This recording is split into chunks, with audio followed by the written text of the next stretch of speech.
warahmatullahi wabarakatuh. Bismillah, alhamdulillah, wassalatu wassalamu ala rasulillah, amma ba'du. Selamat datang di podcastnya Gadewa, podcastnya penyuluh agama Islam Kabupaten Probolinggo. Kali ini kedatangan narasumber beliau Ustaz Hamdani. Selamat datang Ustaz Hamdani. Siap Pak Adi. Terima kasih kedatangannya Ustaz. Di sini Gadewa sengaja mengundang Ustaz dalam rangka kita bincang bareng, ngopi bareng. Alhamdulillah kopi sudah siap, kami lalu monggo Ustaz. Di sini ada beberapa problem di masyarakat itu, tentunya di Kabupaten Probolinggo khususnya, ini terkait dengan pernikahan Ustaz.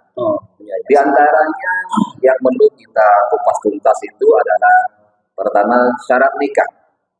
Syarat nikah, kemudian problematika pemuda dalam menjadi jodoh. Ini sangat penting Ustaz, sangat penting. Masalahnya pemuda di zaman sekarang ini kadang urakan tanpa menghiraukan tendensi agamanya. Itu sangat penting Ustaz. Kemudian perlu kita kupas tuntas juga tentang rukun nikah. Berikut dengan wali nikahnya. Bagaimana sih cara menikah itu yang sah menurut agama? Monggo Ustaz silahkan. Sebelumnya tapi ini saya sampaikan dahulu. Jadi mungkin ini menjadi menjadi apa? Saya tidak mungkin tahu detail tentang itu karena itu pembahasannya panjang sekali. Nikah ya itu panjang sekali. Mungkin saya jawab yang saya tahu saja. Iya, Tahu saja. Dari syarat nikah Ustaz. Syarat nikah ya. Syarat nikah sebagaimana yang sudah kita pelajari bersama, syarat untuk sahnya sebuah pernikahan. Dalam pernikahan itu ada dua syarat, Pak. Jadi ini yang sudah kami pelajari sebelumnya. Memang dalam pernikahan itu untuk sahnya pernikahan itu minimal ada syarat, ada rukun. Ada syarat, ada rukun. Dua. Jadi tidak bisa satu. Syarat ini sebelum pernikahan, rukun ketika pernikahan. Nah, andaikan dibalik Ustaz. Andainya orang memahami rukun didahulukan, kemudian syarat dilakukan belakangan, bagaimana Ustaz? Nah ini. Apa ini jadi problem juga? ini yang jadi sama dengan dalam sholat. Ketika kita sholat, ada syaratnya sholat, ada rukun sholat.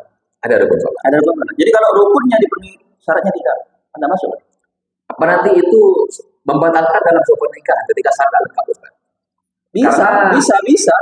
Karena begini Ustaz, ada sebuah kaidah yang kita tahu itu mala yatimul wajibu illa bihi fa huwa wajibun. Ini bagaimana terkait dengan syarat dan rukun Ustaz? Iya, karena memang begini, jadi dalam pernikahan itu sebelum rukunnya terpenuhi, syaratnya harus terpenuhi dahulu. Didahulukan. Nah, harus sama dengan kita mau sholat, syaratnya penuhi dulu. Kan salah satu syarat sholat adalah, contoh ini yang paling banyak, al-ilmu bidukhulu. Jadi ilmu mengetahui dengan masuknya waktu sholat. Ini kan tidak ada dalam rukun, Pak. Tidak ada. Tapi orang yang tidak tahu sekarang zuhur atau asar, terus kemudian ya sudah sholat, tidak sah itu, Pak. Padahal secara rukunnya penuh semuanya. Jadi takbiratul ihram, niatnya, semuanya nggak ada najisnya, baca Fatihah, rukunnya lengkap, syaratnya tidak terpenuhi, tidak sah. Bagaimana Ustaz terkait dengan sholat tadi? Ini sebelum melangkah ke munakahan. Iya. Terkait dengan sholat. Sekarang di lingkungan kita tidak menutup kemungkinan banyak aliran-aliran healing Ustaz. Banyak. Tanpa dengan itu tanpa mengetahui syarat. Ya, kemudian dia sholat dengan dasar tanpa wudu. Padahal tadi wudu menjadi syaratnya sahnya sholat. Jadi bagaimana Ustaz? Ini sebelum melangkah ke pembahasan. Iya. Jadi ini yang menjadi problem. Jadi harus diketahui bahwa segala sesuatu itu ada syarat dan rukun. Dan itu sesuai dengan tuntunan yang ada pada yang sudah dibimbing, yang sudah dijelaskan oleh ulama-ulama kita. Kalau kita dasar pengambilan agama kita kan ada Al-Quran, ada hadis, ada ijma, ada qiyas, kesepakatan di Nahdlatul Ulama begitu. Jadi kita harus ikuti panduan itu, Pak. Seandainya kita harus ke Al-Quran, ya Al-Quran dan Sunnah itu semuanya Al-Quran dan Sunnah itu sudah dijabarkan oleh ulama kita. Oleh ulama. Ya, jadi ketika membuat acara ibadah sendiri tidak ada tuntunannya, inilah nanti masuk kategori mungkin salah satu itu bid'ah. Bid'ah. Bid'ah itu. Bid'ah hasanah atau sayyah. Di sini disebutkan yushtaratu li sihhati aqdi zawaj ma'ayat. Jadi ada beberapa syarat untuk sahnya pernikahan. Ta'yinuz zawjain. Jadi harus ditentukan dulu pasangannya siapa. Pasangan. Iya. Jadi kan tidak mungkin menikah. Saya mau menikah, pasangannya mana? Tidak ada. Iya, tidak jadi, Pak. Nggak jadi. Mana? Nggak jadi nikahnya. Iya, tidak ada pasangannya. Berarti dia nikahnya dengan angan-angan berarti. Angan-angan. Iya, bisa digabatin itu. Keluarkan kata-kata, keluarkan kata yang tutup. Bayangkan wajah wali. Digabatin, Pak. Iya. Nah, itu. Jadi harus jelas. Jelas siapa calonnya, ditentukan pasangannya siapa. Ini yang pertama.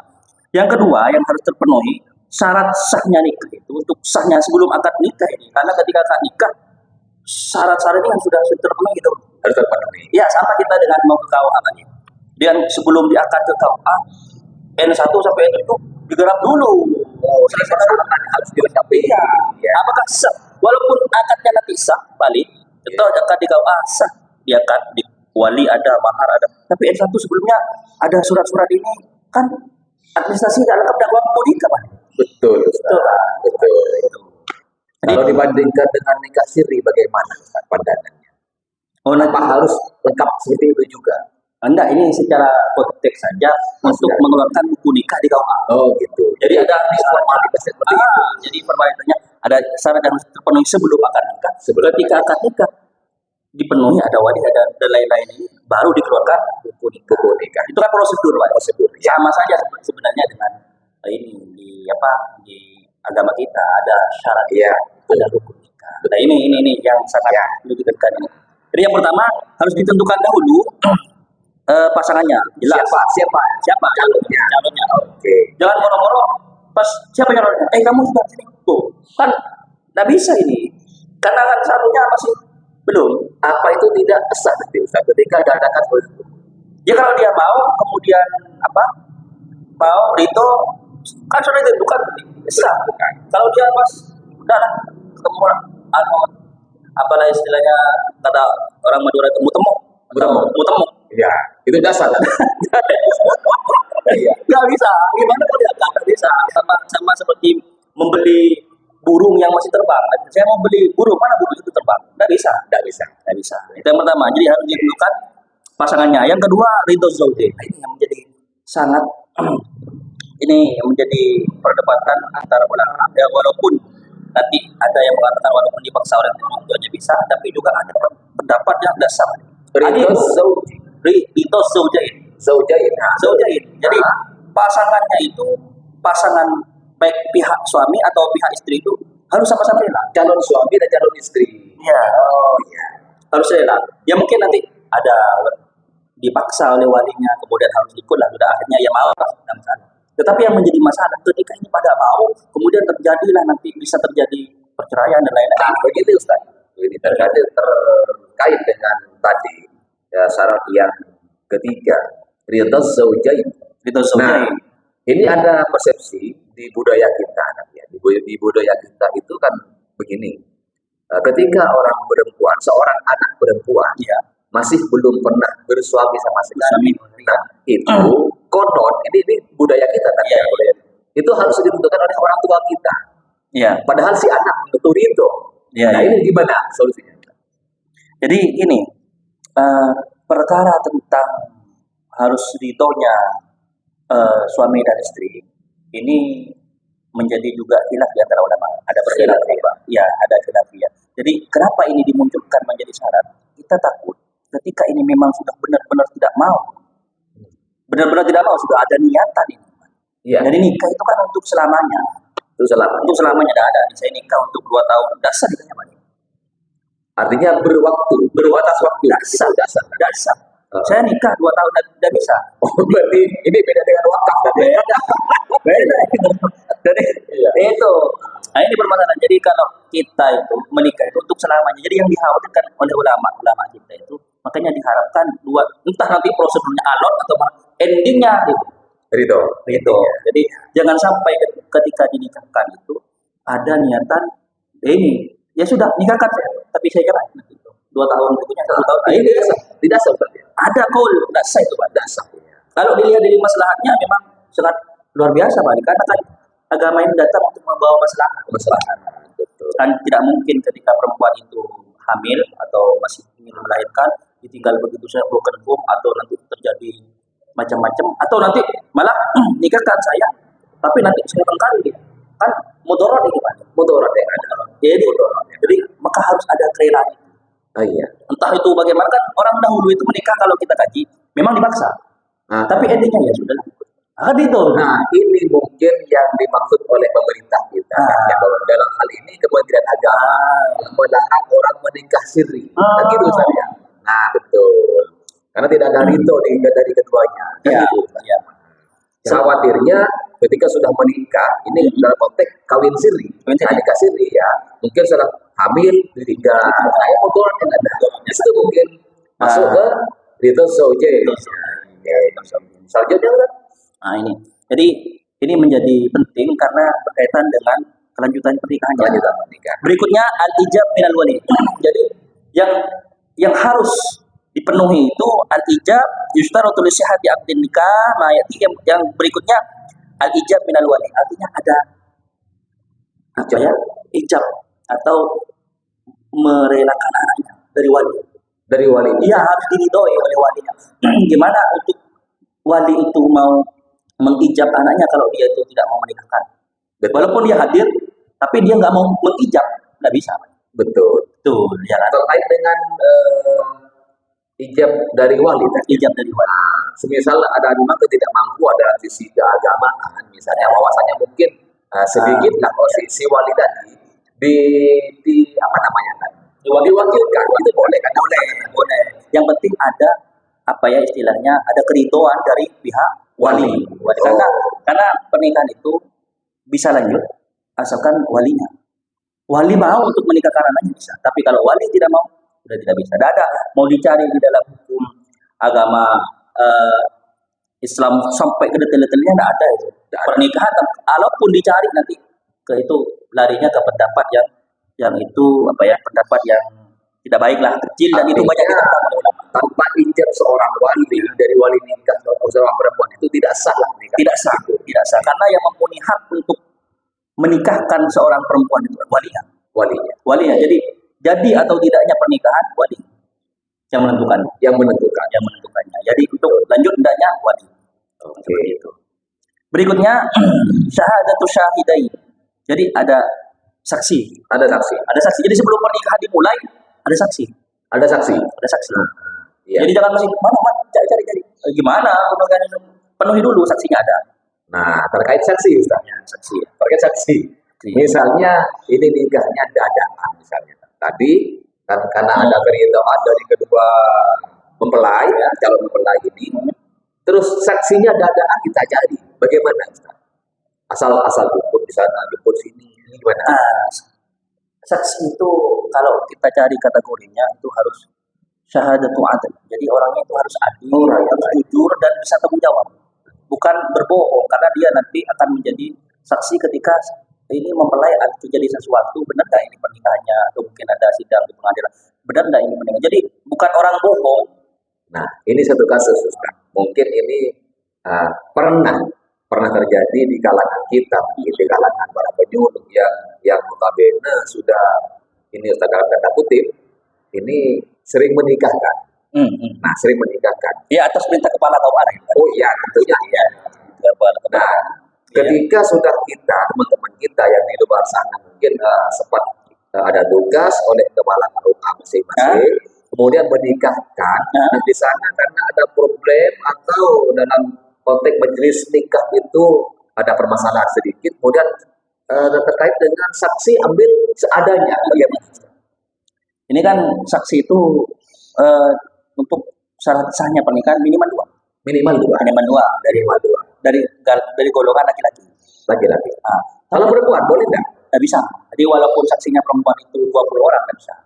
Walaupun 20 orang. Walaupun 20 orang perempuan nggak bisa jadi saksi. Misalnya sampai 50 orang perempuan nggak bisa. Nggak bisa. Perempuan itu nggak bisa menjadi saksi dalam masalah bab ini. Dalam masalah harus laki-laki yang menjadi harus. Ini kewajiban usia. Sama sebenarnya ini juga ketika ada hukum tertentu, kemudian butuh saksi di pengadilan sama juga. Kadang-kadang ada laki-laki, bab ini Pasti laki-laki dalam bab ini, karena memang adalah begitu itu memang dalam hukum konteks hukum itu laki-laki karena untuk menjadi saksi itu harus dari pihak laki-laki. dari pihak laki-laki. Dari ya orang laki-laki, saksinya laki-laki. Sedangkan dalam pernikahan yang menjadi saksi kan Masyarakat. Dia sudah lebih dari 2. Iya. Tapi itu dalam konteks ketika calon mempelai berdua dimanggil. Nah, kalau dikawinkan harus membawa saksi. Itu ya. Bawa saksi. Nah ini syarat-syarat yang harus terpenuhi dalam pernikahan. Yang terakhir ini, alla takuna al-mar'atu muharramatan 'ala ar-rajuli tahriman mu'abbadan au mu'aqqatan. Jadi pasangan suami istri itu jangan sampai mahram. Artinya bukan mahram. Bukan. Ya ditentukan dulu, bukan. Ini kan nggak disebut dalam buku. Ya. Hukum kan hanya 3. Ya. Hanya ada 3, ada mempelai, ada mempelainya, ada ijab kabulnya mungkin. Ya saksi kan, ketika pengacaranya ini kan sebelum acara selesaikan dulu ini. Nah, jadi itu semuanya adalah bukan mahram. Mungkin dalam suatu hadis tadi sudah menguatkan ya la nikah illa bi waliyin Wa syahidai adlin. Ya, tidak sah nikahnya kecuali dengan wali dan 2 saksi. Ya, dan 2 orang saksi ya itu. Jadi masuk di rukun sudah. Ya sudah rukun sudah. Jadi untuk pernikahannya rukunnya itu. Sebelumnya ini harus dipenuhi dulu Syarat-syaratnya. Ya. Sebelum masuk ke rukun. Dan kita masuk ke rukun. Jadi tadi ada 6 kan? Ada 6 yang harus dipenuhi ketika seseorang akan mau melangsungkan pernikahan. Nah, jadi para pemuda, adik-adik remaja yang mau melangsungkan akad nikahnya 6 syarat. Ini 6 syarat yang harus dipenuhi. Betul. Nah, kemudian Ustaz, tadi sudah ada 6 syarat yang harus dipenuhi ketika mau melangsungkan akad nikahnya. Nah, kemudian ini problem.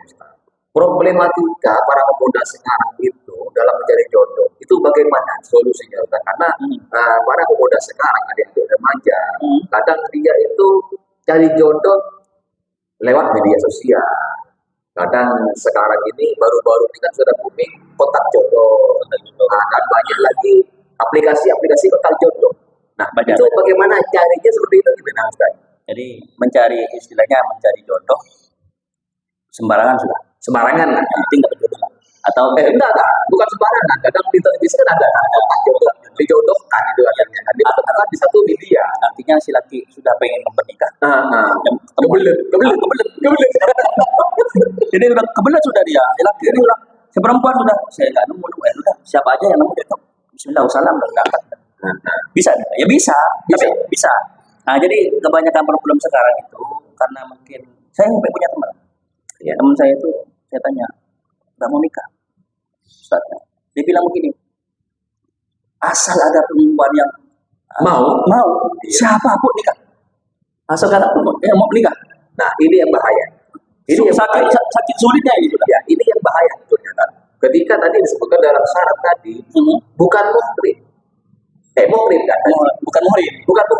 Nah, ketika sudah sembarangan seperti itu, kalimat-kalimat kata-katanya, ini kan bahaya. Iya, kalau kena apa gimana? Ini kan termasuk problematika para remaja sekarang. Gitu, Ustaz. Jadi gimana solusinya?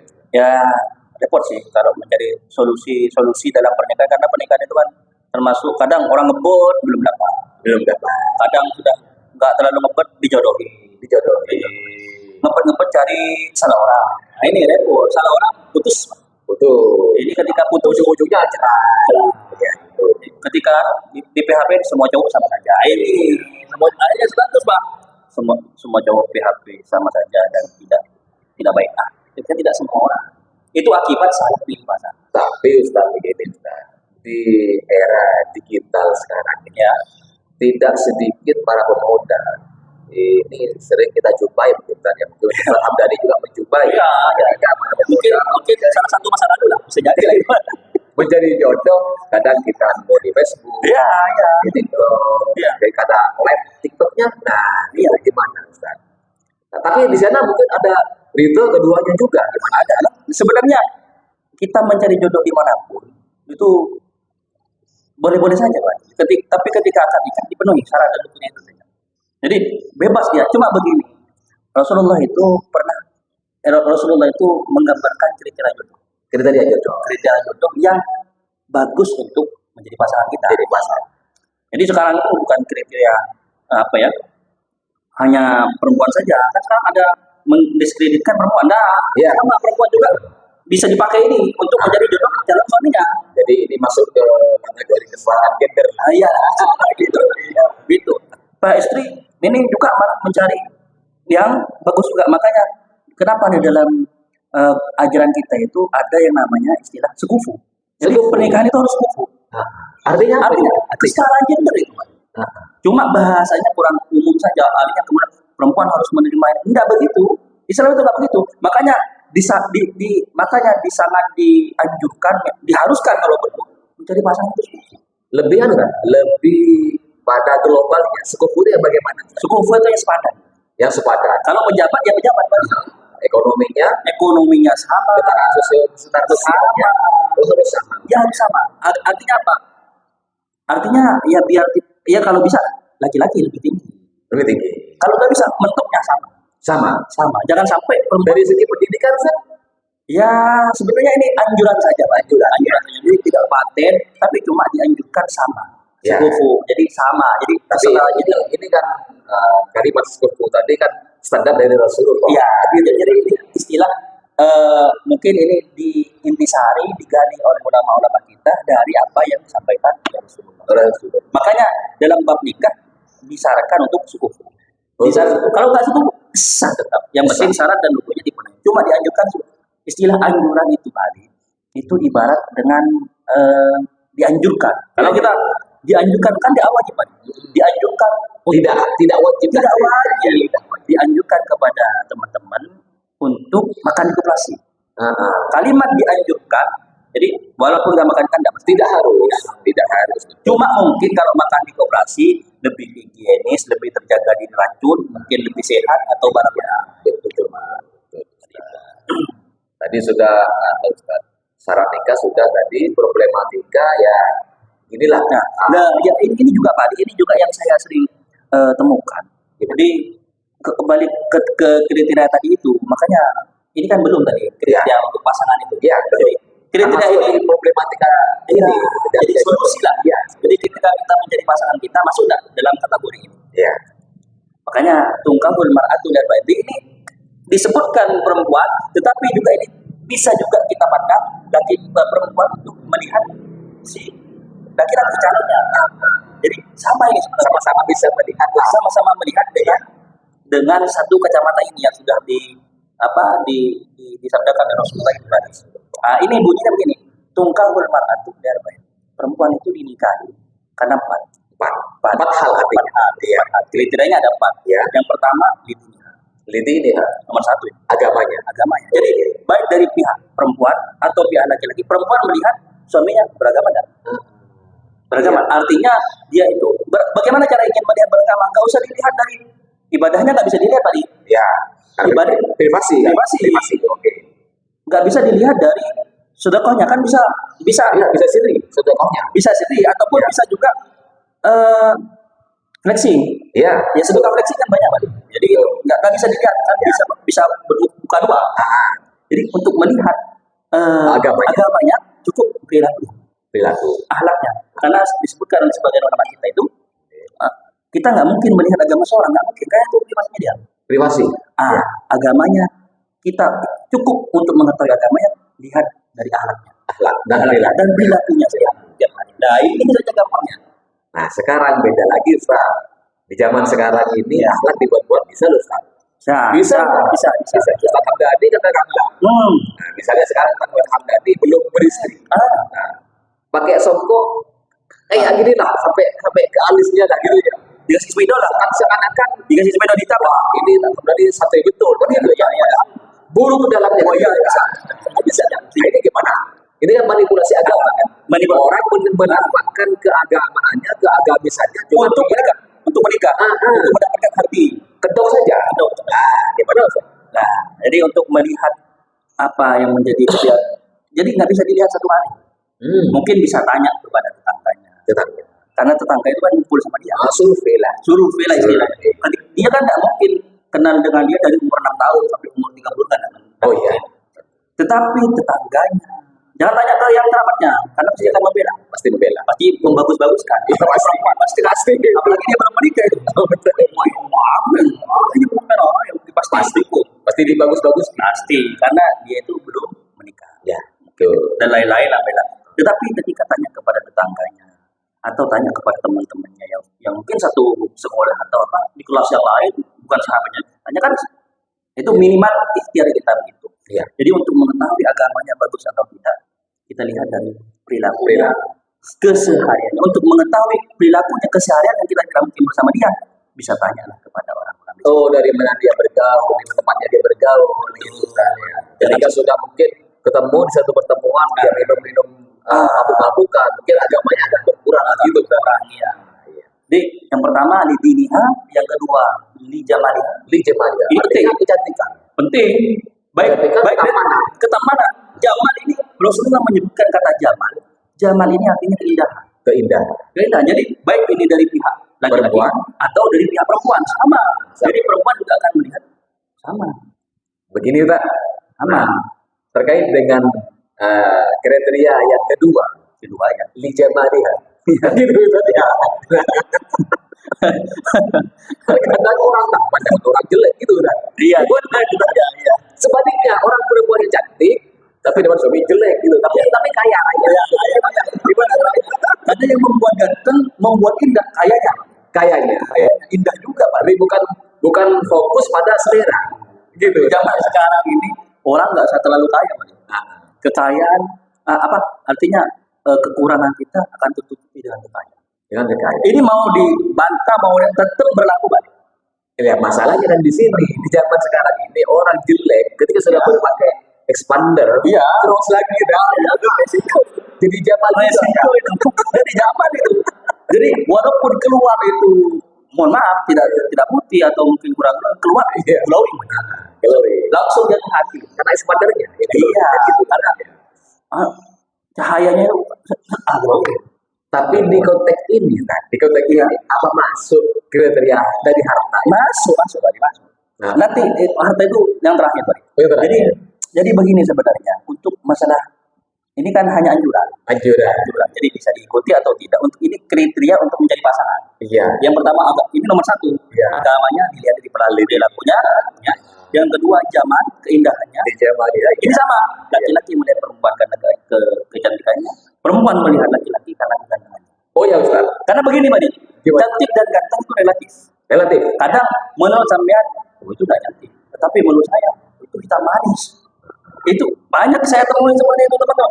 Itu nggak cantik, itu hitam manis. Saya suka yang hitam manis. Malah yang putih saya tidak suka. Hilang manisnya?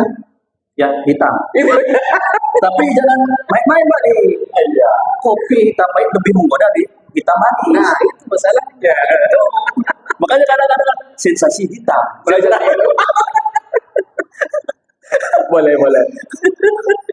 Itu lebih hitam lebih mahal Pak. Lebih mahal. Luang white coffee. Makanya ini kasih judul kopi udah gitu ya. Nah, berikutnya ini din agama nomor 2 zaman yang ketiga di hasabiha, nasab atau hasabiha. Jadi nasab keturunan siapa? Itu penting juga. Karena mau dipungkiri atau tidak, mertua itu juga akan berperan dalam. Iya. Jadi kita hanya keluar tidak bisa. Mertua Anda juga berperan. Terkadang mertua yang tidak mengerti akan menuntut anaknya ini juga repot nanti ke belakang. Iya. Nah ini makanya Rasulullah injekkan di nasab ini lambung atas tadi. Karena dari dia ke atas. Karena kalau ke bawah kan belum menikah dia. Misalnya nasabnya ada bapak atau kakek atau di atasnya, itu ada nasab orang gila. Atau kalau itu tidak masalah apa nih? Kalau nasabnya dia itu secara apa? Mungkin psikologisnya atau lain nggak masalah. Yang ditakutkan itu ketika dia mendapatkan mertua yang tidak sejalan atau tidak paham agama. Akhirnya apa? Dari mertua dia akan mengatur keluarganya dia. Kan faktanya begini ya. Iya betul. Ketika dia pernikahan udah enak diuji dalam mertua. Betul. Makanya sering ikut campur. Karena Ketika dia enggak sih kan orang tua, dia tidak mengerti tentang itu. Iya. Mungkin ahlinya apa? Kamu nggak bisa dengan aku kan? Ini mengganggu psikologi keluarga. Oh, jadi terkait dengan nasab, ketika punya orang tua itu gila atau gimana lah. Udah masalah itu. Nasab misalnya lah, ya fasik orang tuanya itu bukan masalah. Kalau fasik, itu masuk yang tadi Bali kurang baik lah. Tapi kalau orang tuanya secara kurang sehat atau macam-macam itu tidak masalah. Tidak masalah. Nanti agamanya bagus Bali. Ketika disebut agamanya tidak harus seorang kiai lah. Tidak harus. Kadang Bali mana? Saya itu melihat kadang ada mertua itu mana seorang petani. Seorang anggaplah yang sudah tiap hari kerja serabutan, justru itu lebih mengerti kadang. Iya kadang itu. Justru ketika ada orang yang strata tinggi lah kadang-kadang, yang mana seakan-akan kamu begini harus begini, gimana suamimu, gimana kamu suamimu, gimana istrimu, ya ini rusak. Ikut campur aturan pertanggaan. Ini jadi carilah mertua yang memang betul-betul mengerti. Bagaimana caranya? Ya ikhtiar lah mungkin apa silaturahim atau gimana kan mungkin nanti akan tampaklah itu. Ini cuma anjuran saja. Anjuran namanya juga anjuran. Ya bisa dianukan, setidaknya bisa kena semuanya, bisa salah satu dari satunya. Dan yang terakhir itu Nasabiha, yang terakhir itu 5 jangan ini jangan terlalu situ lah. Ini kan opsi terakhir, tapi penting juga kan, tapi opsi terakhir. Kabel makruh Ayakuna kufran. Nah, di situ Ustaz. Nah, jadi penting juga. Jadi hampir kefakiran itu membuat orang kafir. Iya, gitu. Jadi kefakiran keempat juga penting. Penting kan? Iya. Tapi nanti jangan sampai dengan oleh sebab itu matre, Mas. Tapi kan di urutan nomor 4 yang terakhir kan. Ya. Alternatif lah. Tapi kalau kita beristri dan cari jodoh, kemudian orang fakir miskin, kan ya. Kemudian kita juga orang tak punya, kan kata orang-orang tua kita dulu. Ketemu sama fakir. Enak Bali, sama-sama fakir enak. Mustahil zakat semua. Mustahil ya. betul. Jadi porok itu 1000 porok belum masakin ini. Enak malah. Hidup ini indah banget. Jadi dia itu udah mengeluarkan zakat sudah. Jadi pekerjaannya apa ya Bang? Mustahil zakat. Allah, ini asik. Ya, kita bahas mungkin bab perdagangan ini kita telanjangi tentang tentang yang sudah materi-materi pernikahan ini kita edukasi lah. Edukasi ya. Jadi tentunya lewat podcast ini tentunya di perbincangan kita pagi ini menjadi edukasi terhadap adik-adik remaja kita tentunya kan gitu Ustaz. Kemudian yang terakhir Ustaz tentang wali nikah. Iya. Ustaz. Jadi sebagaimana yang sudah disabdakan oleh Rasul, la nikah illa biwaliyin wa syahidai adlin. Tidak ada pernikahan, tidak dianggap. Apa tidak sah? Tidak sah sudah. Dianggap tidak menikah sudah. Oh gitu. Ya sudah tidak menikah sudah. Jadi apakah asbabul wurudnya hadis seperti itu? Mungkin tidak ada pernikahan, adanya tidak sah sudah tidak dianggap pernikahannya. Ini nikah, la nikah. Artinya tidak ada itu pernikahan. Ada. Tapi sudah begini Rasulullah sudah begini. La nikah. Tidak ada itu. Nikah apa itu? Tidak ada. Karena itu juga kena balik kalau di Indonesia pasti kena. Makanya undang-undang menangkan pernikahan itu juga diadopsi juga dari KHI, kompilasi hukum Islam. Kemudian dibuat undang-undang pernikahan itu. Makanya sepakat kita itu tadi tidak sah pernikahannya dan tidak dianggap menikah. Bukan nikah itu tidak ada awan. Makanya rukun nikahnya 2. Iya, rukun nikah. Wali dan 2 saksi.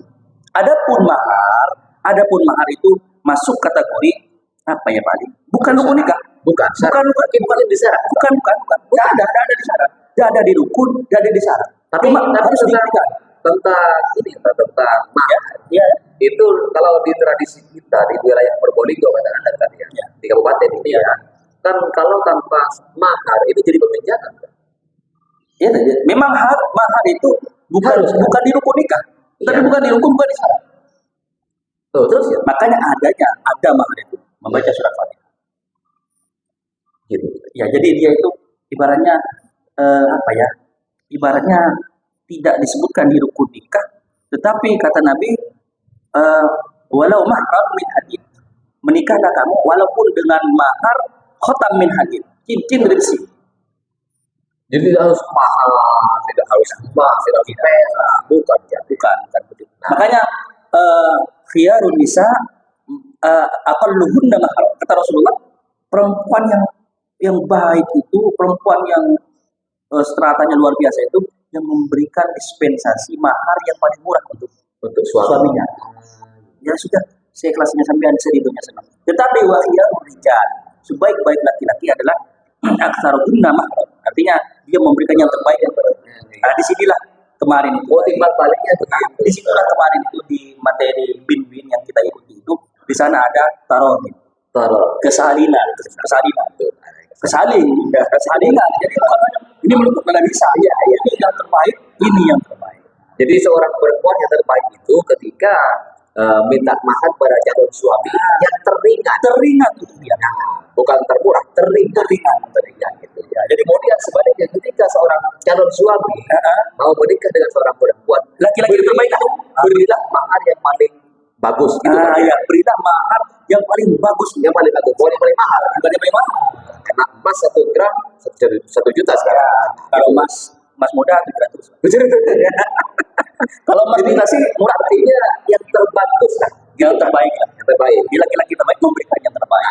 Perempuan yang terbaik memberikan mahar yang paling ringan. Nah, ini tren sekarang. Tren terkait dengan mahar tadi ya. Anak muda sekarang, adik-adik kita, para remaja itu ketika minta mahar kadang sesuaikan dengan ini lah. Kayak tanggal lahir. Sebuah mahar uang sekarang April kan? Ya, April. Bulan 4 ya. 2.425.000 misalnya. Kan itu kan Rp500. Ada Rp555. Ya. Nah, ini kira-kira menurut Ustaz Hamdani ini memberatkan enggak kira-kira? Sebenarnya mahar itu tidak memberatkan. Cuma di satu tradisi daerah tertentu memang mahar itu mahal. Karena memang begini, Pak. Karena memang kalau kita gali sejarah, kita kembali ke sejarah. Rasulullah mensabdakan seperti itu, karena memang mahar dari Rasulullah luar biasa. Bahkan kalau dihitung oleh ulama itu, mahar Rasulullah menikah dengan Sayyidah Khadijah itu kurang lebih 2M sampai 4M. Kalau dirupiahkan pada masa itu, karena Rasulullah itu entrepreneur. Beliau itu dagang besar. Beliau itu dagang bukan kelas dalam negeri, internasional. Ke Syam, ke Syria, banyak kan sejarahnya dagang. Ke Yasrib, kan banyak berdagang luar negeri. Iya, jadi tahu sendirilah bagaimana kalau dagang kelas internasional ya. Jadi maharnya memang mahal. Tapi di satu sisi itu Rasulullah mempunyai sahabat-sahabat yang memang ekonominya seperti Abu Hurairah, memang untuk makan saja masih kadang sehari-hari. Jadi makanya Rasulullah itu tidak menjadikan patokan mahar yang terbaik. Makanya diberikan sebaik-baik laki-laki yang memberikan terbaik semampu dia. Sebaik-baik perempuan yang memberikan mahar yang paling ringan. Ini berarti waktu itu Rasulullah mencontohkan saja. Iya, mencontohkan. Karena mungkin untuk umatnya yang kelas saudagar kayak Ustaz Hamdani mungkin mungkin tapi misalnya tidak boleh lagi atau mungkin bisa mahar seperti itu. Oh ya, berarti itu klarifikasi tadi. Banyak ya. Oke, Ustaz, terima kasih waktunya. Terima kasih. Mudah-mudahan perbincangan pagi hari ini di Ngopi Yuk. Ini menjadi edukasi buat adik-adik remaja kita yang di sana yang tidak mau melangsungkan akad nikahnya. Terima kasih. Wassalamualaikum warahmatullahi wabarakatuh.